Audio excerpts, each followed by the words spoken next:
Hey guys, this is from a point of view, and I am back. I know it's kind of weird seeing a new video from me, a new video out from me so soon, but uh, this is important because it is related to the last video that I just uploaded, which is my review on Spider-Man: Far From Home.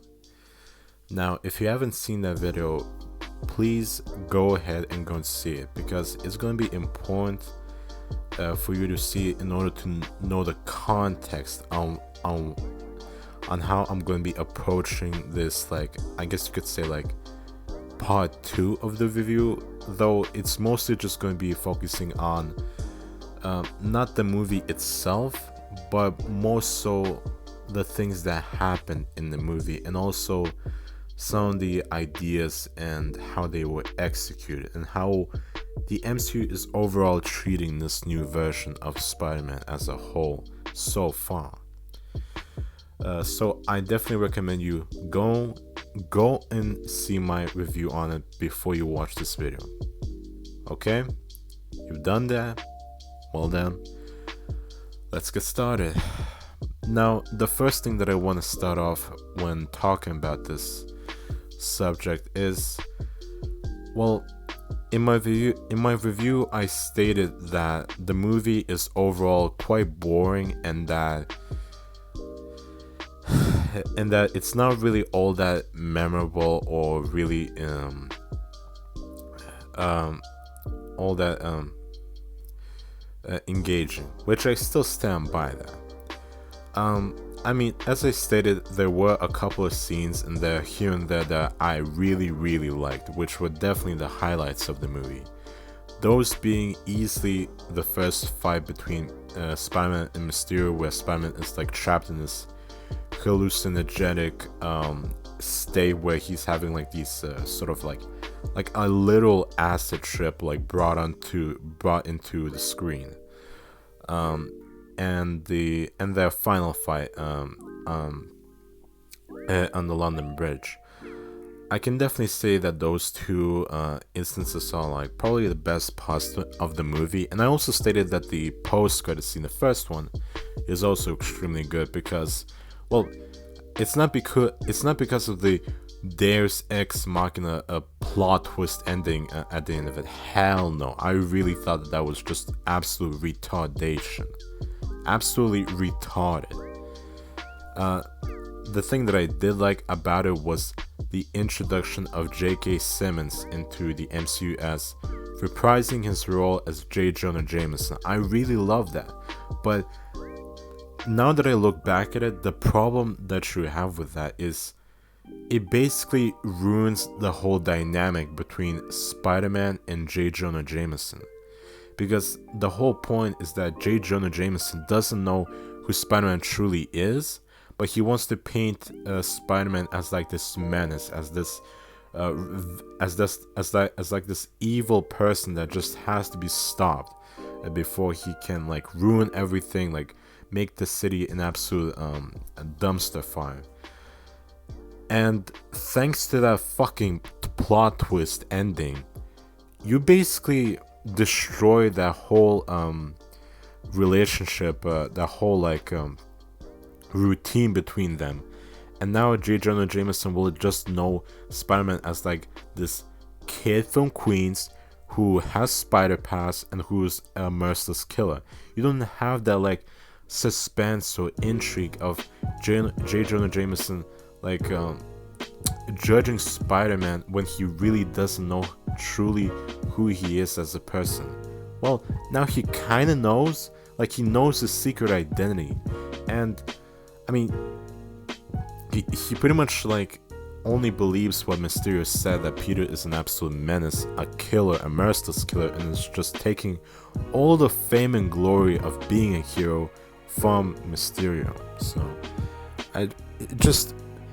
I love that. I love that scene, and now I honestly don't like it as much, solely for realizing that important and crucial fact, that it just ruins the whole dynamic between Spider-Man and J. Jonah Jameson. So, yeah, that is, well, pretty much ruined.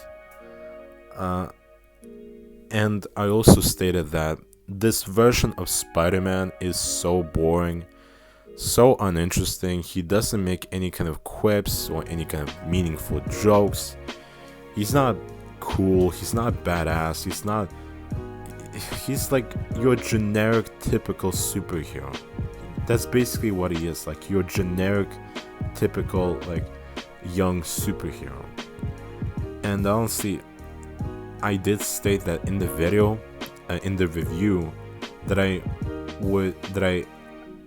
much more prefer Andrew Garfield and Tobey Maguire over Tom Holland's depiction of the character, because Andrew, when he was Spider-Man, he constantly was like this cocky, a snarky, and a bit of a jokester and a douchebag, with just with like a good amount of charisma and likability that you honestly really like. No wonder a lot of people really like Andrew's Spider-Man, because he has a lot of the traits like from the Spider-Man from the comics, though admittedly he does sometimes go overboard with it, like making like taking a situation way too lightly, or maybe not being serious enough. And with Tobey's Spider-Man, the number one complaint that was always with Tobey's is that, oh, he doesn't joke, he doesn't quip, he's kind of boring, he's just meh. Well, I would disagree with that, because Tobey, even though he didn't make a lot of jokes or quips, I mean, he did make some here and there, it just wasn't as frequent. And honestly, I even kind of like it that Tobey didn't make a lot of jokes, because it made his character feel a lot more authentic and a lot more serious and more mature than that of Andrews, who was like constantly making like these jokes, these pranks, like these overreacted scenes of him just being like a bit of a cocky dick. Whereas Tobey is just like this stoic, like brave, selfless, courageous hero who is just doing his absolute best to protect the civilians of New York City, to protect it from the evil bad guys that are threatening it. Like I would say that both both Tobey's and Andrew's Spider-Man share two crucial qualities of the the comics Spider-Man. Both of them share the two like unique traits of the character. Tobey is the more mature, heroic, stoic-like, and selfless and courageous, brave hero, and also a bit of a badass as well. Whereas Andrew is more the cocky, quippy, snarky, and very, very kind of like joking Spider-Man who doesn't take it really seriously. And if you were to fuse both of that Spider-Mans together, you would literally get the perfect Spider-Man. Literally the perfect Spider-Man. And the Peter Parkers respectively, I honestly think Andrew Garfield's Peter Parker was an interesting take. However, what was wrong with it is that they made him a little bit too much of like a hipster, which I personally am really not big a fan of hipsters at all. I think they're just fucking losers that are just trying to be different without any kind of meaningful way to be different. They're just trying to like chase these kind of trends and all these type of stuff to make themselves feel special and unique and different, when in reality all of them are pretty much look the same, act the same, think the same, and it's just so fucking a joke. Though at least they make him out to be like at least a cool hipster. Like at least that's an interesting thing. And honestly, his Peter Parker had a lot of potential to be actually good and rival that of Tobey's. He definitely did have a lot of it. It's just the director and Sony just wanted to make him so much more radically different from Tobey's interpretation that they just didn't want the audience to like confuse maybe Andrew with Tobey's Peter Parkers, which honestly is just a stupid thing altogether. Like, I wouldn't mind if they made them like very similar to each other. At least just make them like, at least give a one or two unique characteristics that differentiate them between each other. And also, when we're talking about Peter Parker, the reason why Tobey's Peter Parker was so great and so memorable is because he was the legitimate nerd who constantly got bullied, who couldn't get the girl, who couldn't get any respect from anyone, who wanted to be cool but he couldn't because he was like this nerd who couldn't like fit with anyone. Like he was like this outcast basically. And after he got his spider powers, he became a bit more confident in himself. He became a lot more sure of himself. He even like beat up his own like school bully just to prove how much he's like grown and that he's not this wimpy little nerd that the school and everyone treated him as. And the reason why that works is because it's character development. It's actual character development. And with Tom Holland's Peter Parker and Spider-Man, the reason why I don't like his interpretation is because he doesn't develop.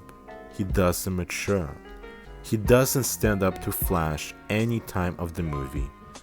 Any time throughout the entire MCU, he doesn't stand up to Flash whatsoever, which is so stupid considering that this version of Flash is legit a fucking joke. He's an absolute maggot compared to the Flash from the comics and even from the both Spider-Man live action movie series. Like he's honestly like a real, like a serious joke in Spider-Man Homecoming and Far From Home. Far From Home especially because he just throughout all of it just acts like a spoiled rich kid who just acts a bit of a dick to Peter here and there. And overall, he's honestly, I would say this Flash is an absolute pussy.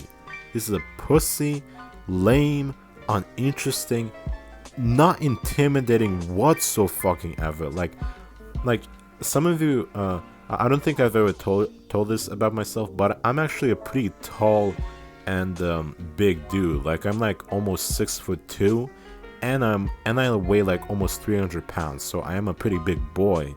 So I could absolutely destroy this version of Flash in a fight, like absolutely destroy him, because he's pretty much the same height as Peter, which the actor Tom Holland is like 5'8". So this Flash is 5'8", and he looks just as skinny, if not even more skinny than Tom Holland's Peter Parker. And honestly, the other versions of Flash from the Raimi trilogy and from the Amazing Spider-Man movies were a lot more intimidating, imposing, and actually felt like an actual obstacle for Peter to overcome. Though this one, like there's this one scene in Far From Home where Peter is trying to shut down the EDF system from like pretty much destroying Brad and his bus that's taking them to Prague. Flash like gets a hold of the EDF glasses and doesn't let Peter have them back. So Peter just pretty much like very gently voodoo palms him in the face and then literally instantly knocks him out. Like just one like gentle voodoo palm just knocks him out completely. Are you kidding me? That's weak shit. Like even Flash Thompson from the Raimi trilogy took a full-on punch from Peter Parker, who had spider strength, and yet he was still like conscious and all that shit. I mean, his ribs were probably broken as hell, but still, like he was still unconscious. Like he was still conscious and aware of everything, whereas this one just got knocked out pretty much by just a simple tap. So this Flash is just an absolute joke. And I really didn't like that at all, that they just made his character seem like an absolute shit show, like an absolute freaking joke. Like he doesn't matter, like he's not a threat to Peter at all. and and when I also and what I also said in my review, that I think that Peter's and MJ's relationship in the MCU has been pretty forced and is kind of fake. The reason why I said that is because, well, there was no real mentioning of Peter having an actual interest in MJ until Far From Home.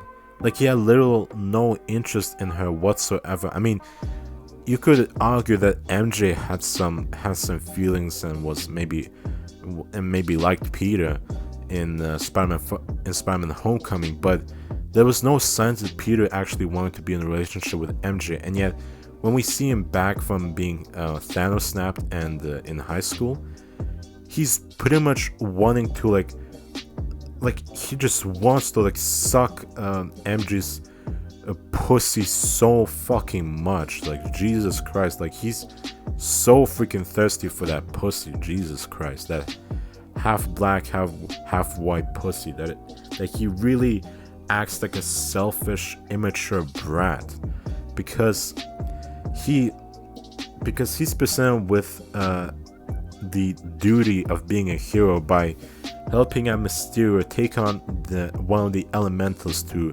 save the whole fucking world, and he declines it just so he could have a chance to get with MJ. Like, my fucking god, this guy is an asshole. Like, the fate of the entire world is at stake. People can die, and yet all he gives a shit about is trying to get with MJ. And honestly, I don't understand. I still don't understand why he felt so hard for her. To just move the plot forward. And this is the thing that I saw recurring so much in this movie, is that relationships are just forged in this movie to move the plot forward. Like, Ned's and Betty's relationship is just there to move the plot forward. Peter and MJ's relationship is just there to move the plot forward. It's nothing meaningful. It's not real.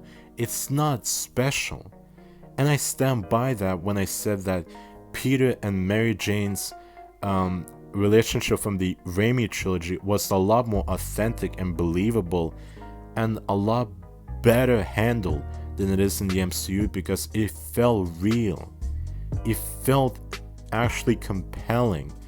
And honestly, I much more prefer Kirsten Dunst's Mary Jane over Zendaya's MJ, or aka Michelle Jones, because she actually has a backstory to herself. She has interesting character qualities.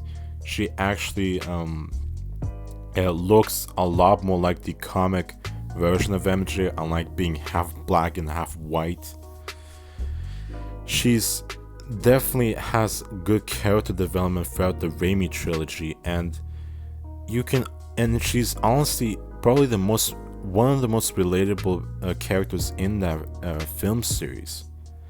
Unlike Zendaya, who's just like this stereotypical, like, edgy teenage girl that is a bit of an SJW, who has a liking to Peter just because the plot demands it. Like, it makes no sense. It really doesn't. And also, I just really, and honestly, I think Spider-Man, he overall as a character has just been so overshadowed by Iron Man, because in Spider-Man Homecoming, he was pretty much treated as Spider-Man's dim-witted, inexperienced young sidekick, pretty much, throughout all of it. And what's worse is that in this movie, Tony Stark is dead. He's dead. He's dead since Endgame. And we do find out that Far From Home takes place I'm assuming 8 months after the whole events of Avengers Endgame. So you would think that that Peter would have already gone over Tony Stark. I mean, he still hasn't gotten over him. He still hasn't. And honestly, I just hate how much Iron Man has just been ham-fisted into this film series, because all this film series is all about is Iron Man. Like, Spider-Man is like pretty much a side or a secondary protagonist to his own film series, because the two main villains of both the two main villains that we've been introduced to the MCU portion of Spider-Man, to the Spider-Man portion of the MCU, with Vulture and Mysterio. The sole reason as to why they're villains in the first place and why they're actually like wanting to exact vengeance is because they don't have a vendetta against Peter. Like, neither Adrian Toomes nor Quentin Beck have any like animosity or like hatred towards Peter. Both of them have a lot of hatred, resentment, and like feeling of necessity to be better than Tony Stark. Like the main reason why Vulture became a gang leader and why he became Vulture was to show that you cannot just treat people like trash, like they're just disposable and just useless trash.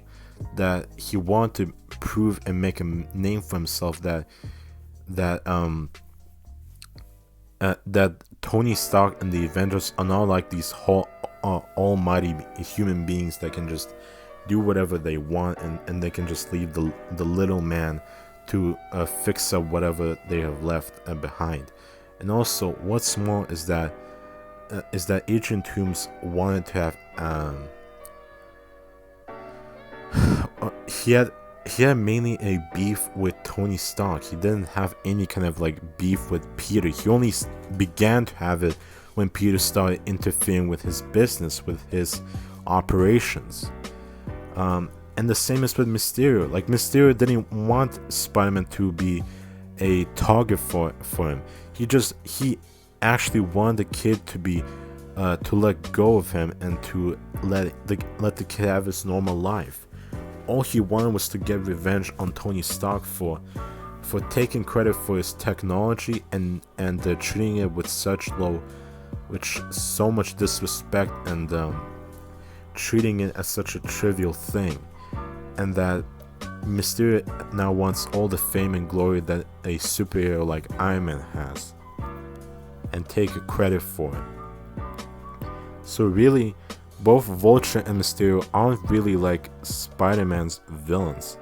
They're mainly, I guess you could say, more so Iron Man's villains technically, because they have pretty much no connection to Peter, other than Peter was constantly like interrupting and messing with Vulture's plans and his operations, and with himself. And Peter was just found out about Quinn being a fraud and an absolute fake, that Quinn just had no choice but to take him out before anyone else could find that out.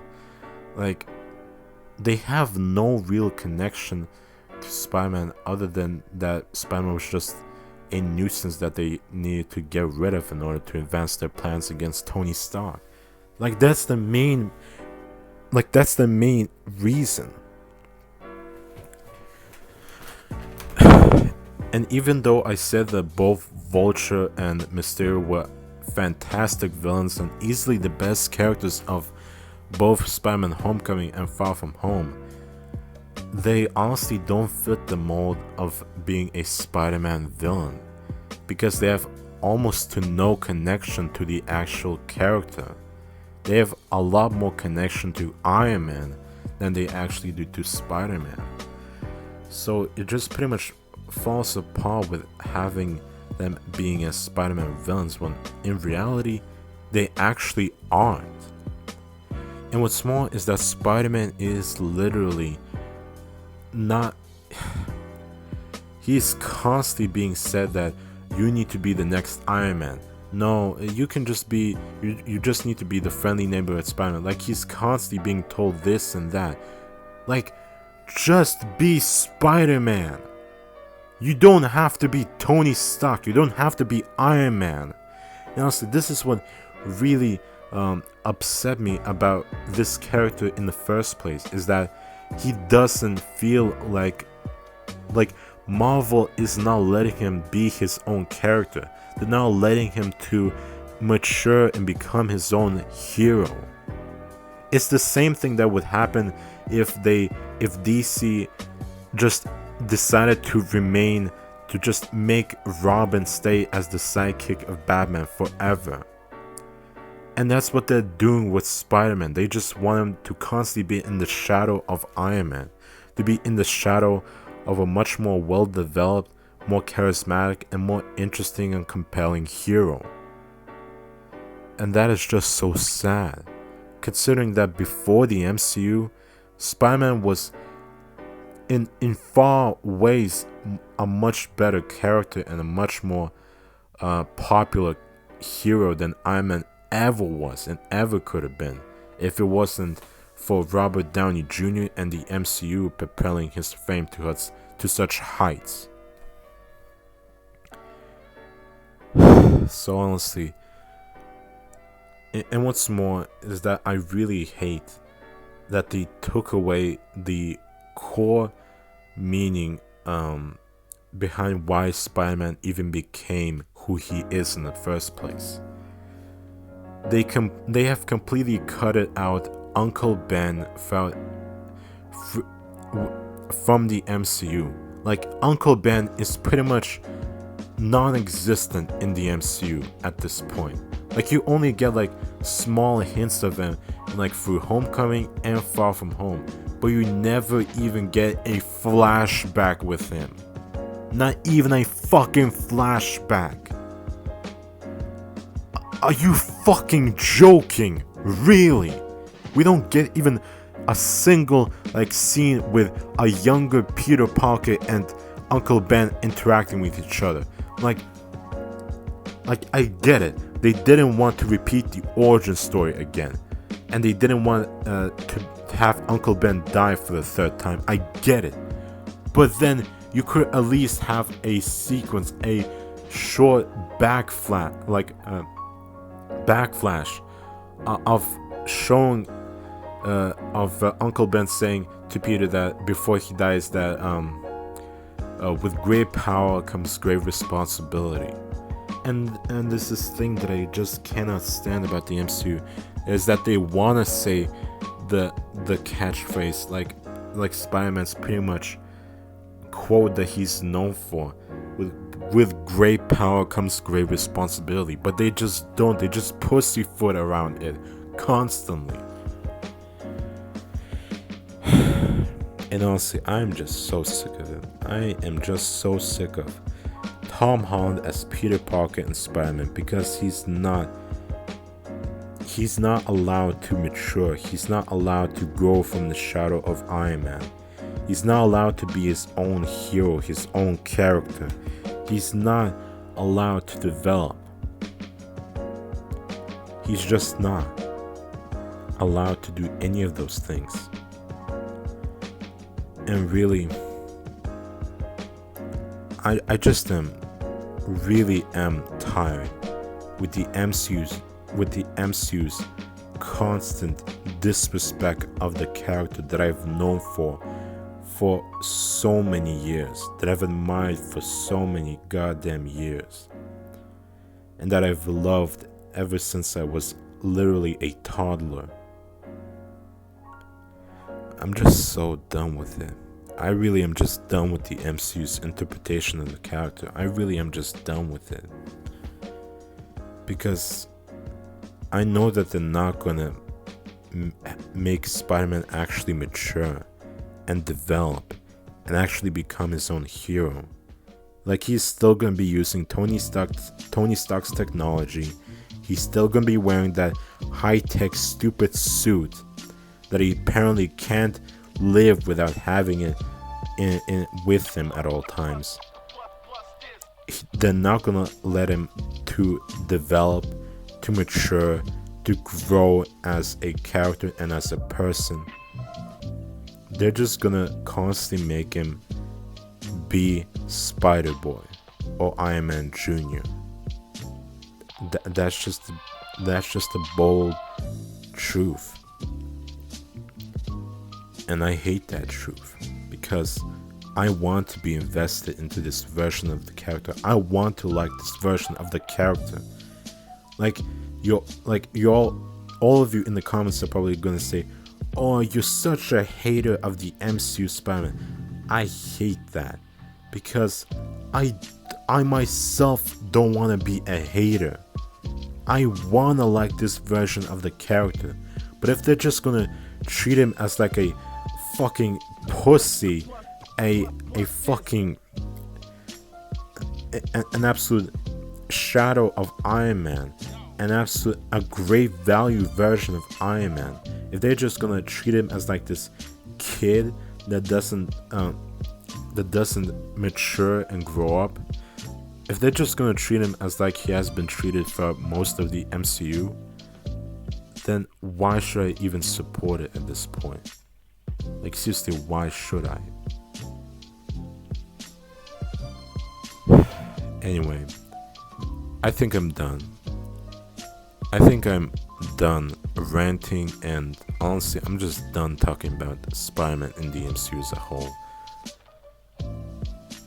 And this is probably the last video that you're gonna see from me. Well, not completely last video, but for a while, this is gonna be my last video talking about MCU Spider-Man. And really, I just want to get over this topic. And honestly, instead of me just constantly hating on a particular version of Spider-Man, why don't we actually take a visit back to the early 2000s and actually appreciate and enjoy such an amazing interpretation of the character, that being Tobey Maguire's interpretation from the old school Sam Raimi Spider-Man trilogy, which I will be covering in the future. You can definitely expect those videos to be coming out in the future, with titles like Why Spider-Man 1 is such a fantastic origin story and why it is a great Spider-Man movie. 2. Why Spider-Man 2 is regarded as being one of, if not the best, comic book superhero movie. And Spider-Man 3. Why Spider-Man 3 is better than people think. And don't worry, I will also make videos for the Amazing Spider-Man movies as well. So this was me just pretty much adding my thoughts from my review on Spider-Man Far From Home, and just pretty much me ranting about MCU Spider-Man again. I'm sorry. I didn't want to do this, but I just thought that I needed to just be more clear with my stance on this version of the character and his series of films as well. So if you guys like this video, then leave a like. If you dislike this video, then don't be afraid to leave a dislike, and post a comment in the comment section. I really would like to hear what you guys think about this version of the character, and I would like to hear your own arguments, either defending or actually supporting my arguments that this version of the character is not a good interpretation. So this is me from a point of view, signing off, and I will see you guys in my next video. Take it easy, everyone.